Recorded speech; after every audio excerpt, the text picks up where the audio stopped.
right, welcome to the fourth and final game of the evening. Up this time is Dark Sky, not to be confused with Darkened Sky. There is nary skittle to be found here.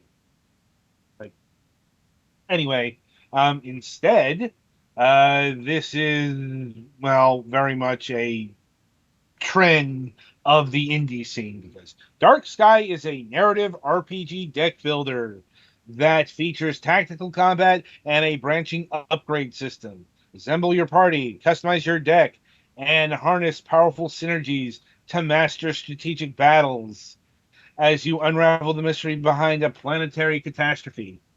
Like, calling this an RPG may be a little much. It's like an RPG in the modern day Paper Mario sense. Like, there really aren't stats or experience points to It is gather. worth pointing out that in Mario RPG you do have stats. They just don't really change on level aside from. Well, no, they do. You just increase one stat when you level up generally. I'm thinking sticker star. Okay. Like, uh, the point I is, think your it's hit points still go up, but yeah. the point is, this is less RPG and more deck builder. Very much about the cards on this one. Uh, and yeah, the blurbs here aren't accurate in terms of how the combat take unfolds during a battle, um,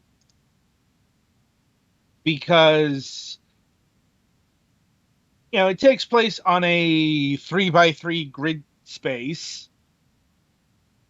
Think something along the lines of Mega Man Battle Network, though no real time action here. It's all turn based, but positioning is actually very important to battles here. Like, where you are uh, in relation to the enemy will dictate what you can use. Like, trying to remember, the names here. Let me just pull it up. Yeah, because like one of your starting characters, Agama, she's a uh, melee fighter, so you have to position her on the front line in order to utilize her attacks. Like, and one of her attacks is the push attack, which can shove a monster into another monster. Or Norton. He uses electric attacks, and one of his is the arc beam, which can go diagonally. Um, and the enemy's attacks work in a similar regard. Um, Worth noting, this game also has a bit of light um, cover. I suppose that's the best way to put it. Like, there are bushes and rocks on the field that can block an attack. Um, Maybe two, depending on how strong it is. Um, like I said, this is not anything particularly unique, but I will say it's this game has more emphasis on the actual tactical implications of the field, um, more so than other card deck builder things that I've seen that utilize similar features. Like, the downside of that is it has the side effect of making these battles longer than they should be. Um, or need to be. That and all the enemies have way too much fucking hit points. or defense or both. So instead of being instead of like even the regular ass enemies being light and breezy, bordering on brain dead, like let's be honest, so many RPGs have. Um, this is more like a strategy role playing game where like every battle matters and you've got to plan out and dictate your moves, not just in terms of the cards, because this game goes against one of the biggest conventions I've seen in modern day indie RPGs and RPG adjacent games, and that is healing. Usually in a game such as this, your hit points would be automatically recovered. That's not the case here. Like, and in fact, you don't necessarily have healing items. You find like healing boxes, find healing stuff in crates and shit. Um, though there is also a healing mechanic, like when you get down to critical um, warning status, you can hit the recovery button. Like it's a literal thing that's above your character, and that takes out of the lineup, while they recover. Like, and if your character gets knocked out, it is indeed you're knocked out. You're not dead, but that means your character is out of the battle, and you'll have to compensate with one less um, warrior to fight the battles. Like I said, so it all adds up to a game that is unfortunately less than the sum of its parts. Um, I'll admit I didn't get too far in this game, but that's because once again the battles are just they're they're long and they're tedious.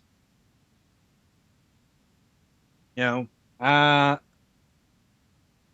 as far as the actual card game stuff, it's pretty typical.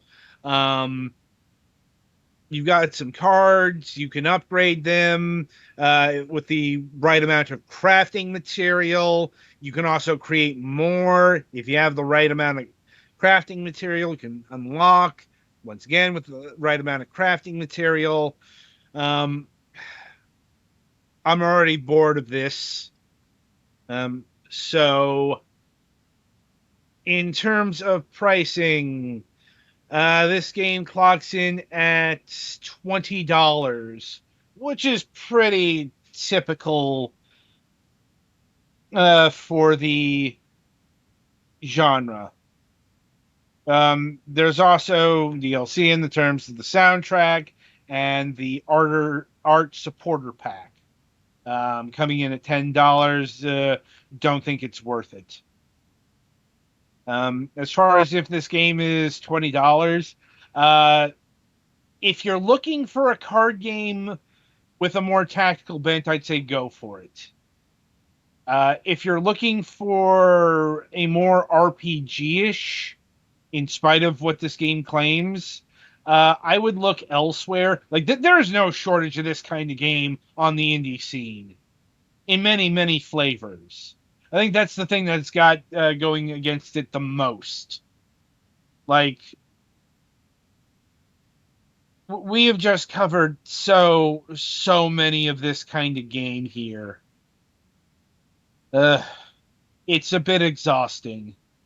It's not the game's fault. It's just even the indie scene, for as interesting and creative as it can be, isn't immune to trends. We've seen this role before. First it was the Metroidvania, Uh then the huh. retro platformer, then the roguelike. Oh God, the deck builders. When will they end? Exactly. So it's not that the game's bad, we're just feeling fatigued with the whole trend at this point. Right. I'm like, I'm pretty sure there's more of this in our futures. Oh yeah, Uh, I peering through the list. I think we still have like one or two left this season. yeah, it sounds about right. Anyway, so that'll about do it for this review session. Coming up on the week ahead.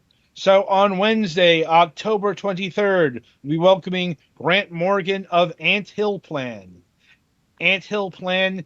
I just want to say that's the business name of the dev. Uh, Seems to be a solo dev, not too sure. Anyway, he's the developer of Flip Tiles, Warp Lines, of which we reviewed just here not too long ago in this week's review section, but has other games, such as the previously released Swap Picks Knights versus Demons and the upcoming Parkourier, which is a roguelike courier game or a parkour game, however you want to put that. Um, so look forward to that. We do have a Friday show, but it's aiming to be our grand MSP Friday experiment. So we'll see if Mac is going to be able to come to that.